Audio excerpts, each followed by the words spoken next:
আজকে থেকে প্রায় 4014 বছর আগের কথা। একটা চমৎকার সভ্যতা ছিল, তার নাম ছিল ব্যাবিলন। এটা ইরাকে ছিল। সেখানে বাবেল নামে একটা শহর ছিল। আমরা অনেকেই জানি না যে বর্তমান বাগদাদ হচ্ছে সেই বাবেল নগরী। বর্তমান বাগদাদ হচ্ছে সেই বাবেল নগরী। আর বাবেল সম্পর্কে আল কোরআনে কিন্তু আয়াত আছে। আল কোরআন এমন একটা কিতাব, বিস্ময়কর কিতাব, যেখানে সবকিছুই নাজিল করা হয়েছে। তো আল্লাহ পাক সূরা কাহফে তো বলেছেন, ওয়ালাকাদ সাররাফনা ফি হাযাল কুরআন লিন-নাসি মিন কুল্লি মাসাল। আমি এই কোরআনে মানব জাতির জন্য প্রত্যেকটা বিষয়কেই ব্যাখ্যা করেছি। ওয়া নাযালনা আলাইকাল কিতাবা তিবয়ানান লিকুল্লি শাই। হে নবী, আমি আপনার প্রতি এমন একটা কিতাব নাজিল করেছি যেটা তিবয়ানান লিকুল্লি শাই, প্রত্যেকটা বিষয়কে ব্যাখ্যা করে। যারা আহলে কোরআন ভ্রান্ত আকীদার অনুসারী, তারা কিন্তু এই আয়াত থেকেই দলিল পেশ করে যে কোরআন তো তিবয়ানান লিকুল্লি শাই, প্রত্যেকটা বিষয়ের ব্যাখ্যা। তার নতুন করে হাদিসের কি প্রয়োজন আছে? এটা আমাদের আলোচনার টপিক না, আমরা ওদিকে যাচ্ছি না। তো আল্লাহ পাক কোরআনে কিন্তু বাবেল নগরীর কথা বলেছেন। সূরাতুল বাকারার 101-2 আয়াতগুলোতে আছে। এই বাবেল নগরী তৎকালীন সময়ে জাদুবিদ্যার একটা আকড়া ছিল আর কি। এর আগে আমরা জানি সুলাইমান আলাইহিস সালামের সময় ওই হারুত আর মারুত দুজন ফেরেশতাকে দিয়ে মানুষকে পরীক্ষা করা হয়েছিল। এই ঘটনাটা সূরা বাকারার 101-2 আয়াতগুলোর মধ্যে আছে, দেখে নিয়েন। আমি রেফারেন্সগুলো বলে দিলাম। এখানে এই বাবেল নগরীর কথাটা আছে, ঠিক আছে? তো এই নগরীতে প্রায় 4014 বছর আগে একটা ফুটফুটে সুন্দর শিশু জন্ম নেয়। দেখতে খুবই সুন্দর, অমায়িক, দেখলেই মানে মন কেড়ে নেয়ার মতো সুন্দর। এমন কিছু বাচ্চা থাকে কিন্তু দেখলে আদর করতে ইচ্ছা করে, মন কেড়ে নেয়ার মতো, ইউনিক, সবার চেয়ে আলাদা। এবং জন্ম নিয়েছে সে এমন একটা পরিবারে, যেই পরিবার তৎকালীন সময়কার যে জালেম শাসক নমরুদ, তার প্রধান পুরোহিত, তার নাম আজার। তৎকালীন বাবেলের শাসনকর্তার নাম হচ্ছে নমরুদ এবং তার প্রধান পুরোহিতের নাম আজার। তার ঘরেই জন্ম নিয়েছেন এই তাওহীদের শেকর ইব্রাহিম আলাইহিস সালাম। আল্লাহ পাকের কি মানে, আল্লাহ পাক কি না করতে পারেন।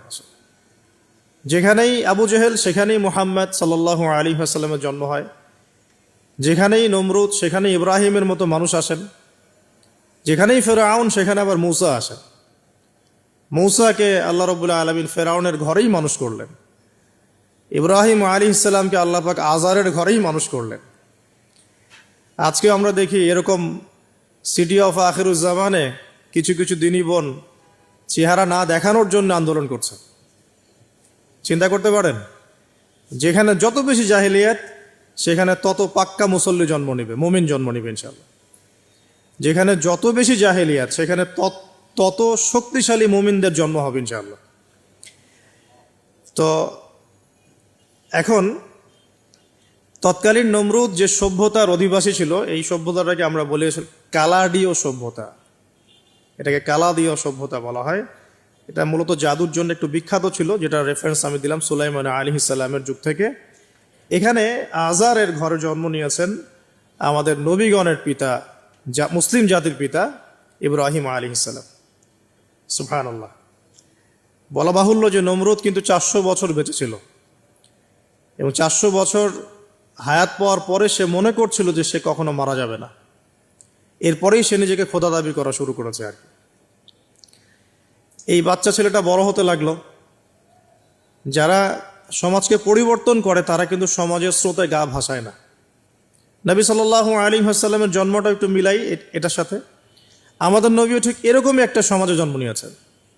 ইব্রাহিম আলাইহিস সালাম যেমন জন্ম নিয়েছেন শিরকে ভরা সমাজে, চতুর্দিকে মূর্তি পূজা হচ্ছে, ইভেন তার বাসায় তার বাবা হচ্ছে মূর্তি পূজারীদের সর্দার, তার ঘরে তিনি জন্ম নিয়েছেন। ঠিক তেমনি রাসূল সাল্লাল্লাহু আলাইহি ওয়াসাল্লাম যে মক্কায় জন্ম নিয়েছেন, সেই মক্কা ছিল শিরকের আকড়া। সেখানে লাত, উজ্জা, হবল, মানাতের পূজা হতো। সুদ ছিল, জিনা ছিল, ব্যভিচার ছিল, মাদক ছিল, গোত্রীয় হানাহানি ছিল, নারীর অবমাননা ছিল। এরকম আইয়ামে জাহিলিয়াতেও নবী সাল্লাল্লাহু আলাইহি ওয়াসাল্লাম জন্ম নিয়েছেন। নবী সাল্লাল্লাহু আলাইহি ওয়াসাল্লাম, ইব্রাহিম আলাইহিস সালাম, দুজনের চেহারাও একরকম ছিল। দুজনের চেহারার গঠনটাও একরকম ছিল, দেহের গঠনও একরকম ছিল। মেরাজের রাতে নবী সাল্লাল্লাহু আলাইহি ওয়াসাল্লাম দেখে এসেছিলেন যে ইনি কে, যাকে দেখতে হুবহু আমার মতো লাগছে। জিবরাইল আলাইহিস সালাম বলেছেন, ইনি আপনার পিতা ইব্রাহিম আলাইহিস সালাম। সুবহানাল্লাহ। ঠিক তেমনি আমরা খেয়াল করে দেখি যে জীবনের যে চড়াই উতরাই, পারিবারিক জীবন, সামাজিক জীবন, হিজরতের জীবন, দিন প্রতিষ্ঠা ইত্যাদি, প্রত্যেকটা ডিপার্টমেন্টেও ইব্রাহিম আলাইহিস সালাম আর মুহাম্মদ সাল্লাল্লাহু আলাইহি ওয়াসাল্লামের মধ্যে একটা চরম মিল আছে। এটা আমরা আস্তে আস্তে এই গল্পের ভিতরে গেলে বুঝতে পারবো। আর এই কারণেই হয়তোবা আল্লাহ ভালো জানেন, এই কারণেই হয়তোবা আমরা যখন তাশাহুদের পর দরুদ পড়ি, আমরা দরুদের মধ্যে অন্য নবীর নাম নিচ্ছি না, আমরা মুহাম্মদ সাল্লাল্লাহু আলাইহি ওয়াসাল্লামের সাথে ইব্রাহিম আলাইহিস সালামের নাম নিচ্ছি। হতে পারে এটা একটা কারণ, আল্লাহ ভালো জানেন। এখন এরকম পরিবেশে বড় হতে লাগলেন ইব্রাহিম আলাইহিস সালাম। আমি একটু আগে বলেছি, যারা সমাজকে পরিবর্তন করে তারা কখনো সমাজের জাহিলিয়াতের স্রোতে গা ভাসায় না। মুহাম্মদ সাল্লাল্লাহু আলাইহি ওয়াসাল্লাম সমাজ পরিবর্তন করেছেন আইয়ামে জাহিলিয়াতকে মাত্র 23 বছরের ব্যবধানে, কিন্তু তিনি কিন্তু জাহিলিয়াতের সাথে গা ভাসান নাই। তিনি কখনো সুদ খাননি, তিনি কখনো মূর্তি পূজা করেন নাই, তিনি কখনো কোনো অন্যায় গুনাহ করেন নাই, তিনি কখনো মাদকদ্রব্যের কাছেও যান নাই, কিন্তু সমাজটা ছিল এগুলোতে নিমজ্জিত। ঠিক ইব্রাহিম আলাইহিস সালামের ক্ষেত্রেও সেম। তিনি একজন প্রধান পুরোহিতের ঘরে জন্ম নিয়েও কখনো মূর্তির ধার কাছে যান নাই।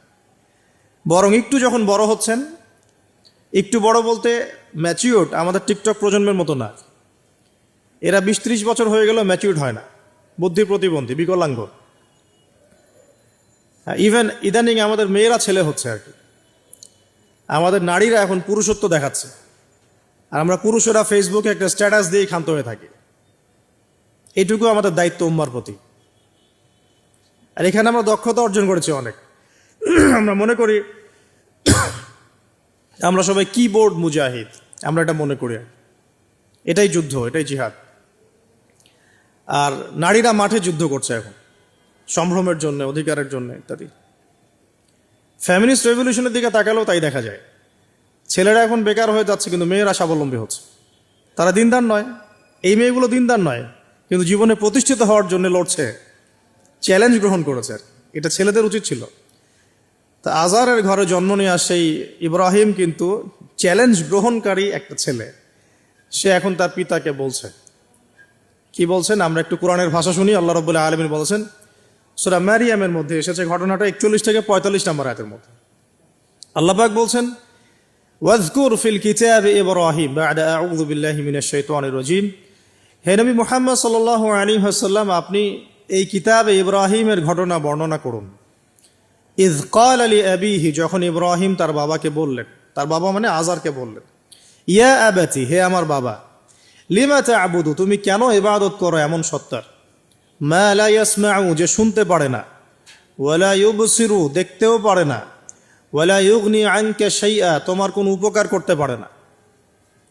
একটা ছেলে যার বয়স হবে 15 থেকে 20, হয়তো বা হাইয়েস্ট, তার কাছে কি এমন জ্ঞান আসলো যে সে তার বাবাকে এখন চ্যালেঞ্জ করছে। তার জ্ঞানতাত্ত্বিক যুদ্ধ শুরু হলো, আদর্শিক যুদ্ধ শুরু হলো বাবার সাথে। হে আমার বাবা, আপনি কেন এমন সত্তার ইবাদত করছেন যে শুনতেও পারে না? অসারতা দেখিয়ে দেওয়া হচ্ছে চোখে আঙ্গুল দিয়ে, দেখতেও পারে না, আপনার তো কোনো উপকারও করতে পারে না, কোনো ক্ষতিও করতে পারে না। ওয়ালাম ইউগনি আনকা শাইআ, ইয়া আবাতি, হে আমার বাবা, ইয়া আবাতি ইন্নী আখাফু আন ইয়ামাসসাকা আযাবুম মিনার রাহমানি ফাতাকুনা লিশ-শাইতানি ওয়ালিয়া, হে আমার বাবা, আমি ভয় পাচ্ছি যে আপনার উপরে না আবার আল্লাহ পাকের গজব নেমে আসে এবং আপনি শয়তানের ওলি না হয়ে যান। ওলি মানে কি? বন্ধু, বন্ধু, শয়তানের বন্ধু না হয়ে যান। ইয়া আবাতি ইন্নী ক্বাদ জাআনি মিনাল ইলম মা লাম ইয়াতিকা ফাত্তাবি'নি আহদিকা সিরাতান সাওয়িয়া। কি চমৎকার কথা! ছোট্ট ছেলেটা বলছে, হে আমার বাবা, আমার কাছে একটা জ্ঞান আসছে, জ্ঞান, আমার কাছে একটা জ্ঞান এসেছে যেটা তোমার কাছে আসে নাই। ফাত্তাবি'নি, তুমি আমার অনুসরণ করো। আহদিকা, আমি তোমাকে পথ দেখাবো। সিরাতান সাওয়িয়া, সহজ সরল পথ দেখাবো তোমাকে। সন্তান বাবাকে নসিহত করছে, দেখুন সন্তান বলছে আমার কাছে এমন জ্ঞান এসেছে বাবা যেটা তোমার কাছে আসে নাই, তুমি আমাকে ফলো করো, আমার অনুসরণ করো, আমি তোমাকে পথ দেখাবো। Ego problem, ego. আজার এখানে ছিলাম, দেখেন বাবাকে সন্তান উপদেশ দিচ্ছে। এবার বাবার উত্তরটা শোনেন। বাবা কেন গ্রহণ করলো না? বললাম প্রেস্টিজ ইস্যু। তুমি ছোট মানুষ হয়ে আমাকে এত বড় কথা বলো। হ্যাঁ, তখন বাবা বলছেন আনতা আরাগিবুন আনতা আন আলিহাতিনা ইয়া ইব্রাহিম, হে ইব্রাহিম তুমি কি আমাদের ইলাহগুলো, উপাস্যগুলো থেকে মুখ ফিরাচ্ছ? তুমি কি আমাদের উপাস্যগুলো থেকে মুখ ফিরিয়ে দিচ্ছ? আনতা রাগিবুন আনতা আন আলিহাতিনা ইয়া ইব্রাহিম লাইন লাম তানতাহি, যদি বিরত না হও, ঠিক যেমন থ্রেট আমাদেরকে করা হয়, যদি বিরত না হও, লাইন লাম তানতাহি লাআরজুমান্নাকা লাইন লাম তানতাহি লাআরজুমান্নাকা রাহজান মালিয়া। তিনি বলছেন যদি বিরত না হও তাহলে তোমার মাথাটা পাথর দিয়ে মেরে ফাটিয়ে ফেলবো। আরজুমান্নাকা মানে রজম করবো। রজম মানে কি? যে কোমর পর্যন্ত গেথে পাথর মারা, বিবাহিত পুরুষ জেনা করলে যেটা শাস্তি হয়। লাইল্লাম তানতাহি, যদি বিরত না হও, লাআরজুমান্নাকা রাহজান মালিয়া, দূর হও এখান থেকে বের হও হতভাগা, আমরা বলি না দূর হও এখান থেকে, ঠিক ওই রকম। যদি ফিরে আসো ভালো কথা, না ফিরে আসলে রজম করে দিব, মাথা ফাটিয়ে ফেলবো পাথর দিয়ে মেরে, এখান থেকে দূর হও হতভাগা। কাকে বলছে এটা? ইব্রাহিম আলাইহিস সালামকে। এবার তিনি খুব নরম সরম মানুষ, শান্তিকামী মানুষ, তিনি বলছেন ক্বালা সালামুন আলাইক। এই সালামুন আলাইক কথাটা শিখে নেবেন, জীবনে অনেক ক্ষেত্রে কাজে লাগবে। সালামুন আলাইক মানে আপনার উপর শান্তি বর্ষিত হোক। যখনই আপনি কলিউশন অ্যাভয়েড করতে চাবেন, সালাম দিয়ে চলে আসতে হবে, সেটা পরিবারেও, সমাজেও, দিন প্রতিষ্ঠার ক্ষেত্রে। কেউ আপনাকে সমালোচনা করছে, গালিগালাজ করছে, গীবত তহমত করছে, আপনাকে নিয়ে এপিসোড বানাচ্ছে, মানে আপনি কি করবেন? প্রত্যেকটার কাউন্টার দিতে থাকবেন? তাহলে আপনার গোল নষ্ট হয়ে যাবে, আপনার গোল থেকে আপনি বিচ্যুত হয়ে যাবেন। এগুলো নিয়ে আপনাকে ব্যস্ত থাকতে হবে। তখন এগুলো নিয়ে উম্মাহ ব্যস্ত আছে বলেই এখন পর্যন্ত গোল অ্যাচিভ হয় নাই।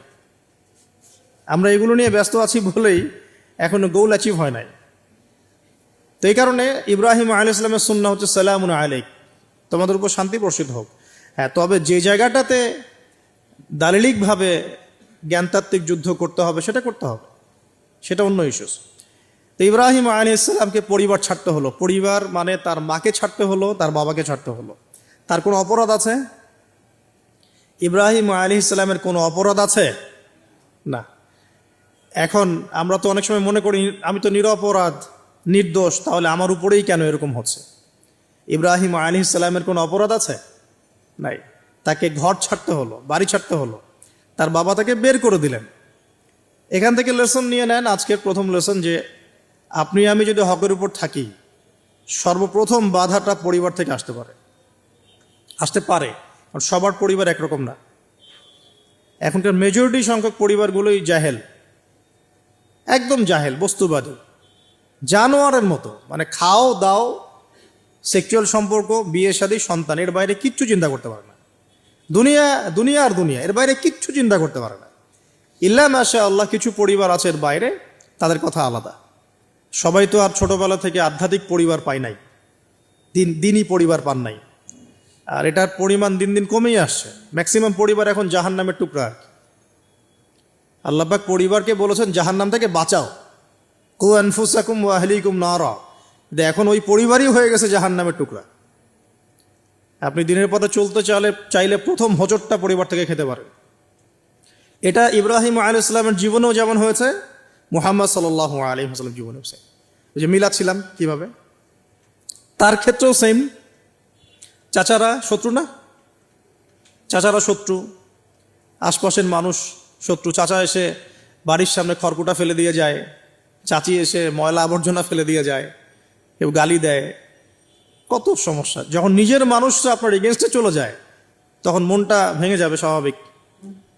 কারণ নিজের মানুষটা, সারা দুনিয়া যদি আপনার বিপক্ষেও থাকে, কাছের কিছু মানুষ আপনার পক্ষে থাকে, তখন আপনি বাসাতে অ্যাটলিস্ট সিংহ,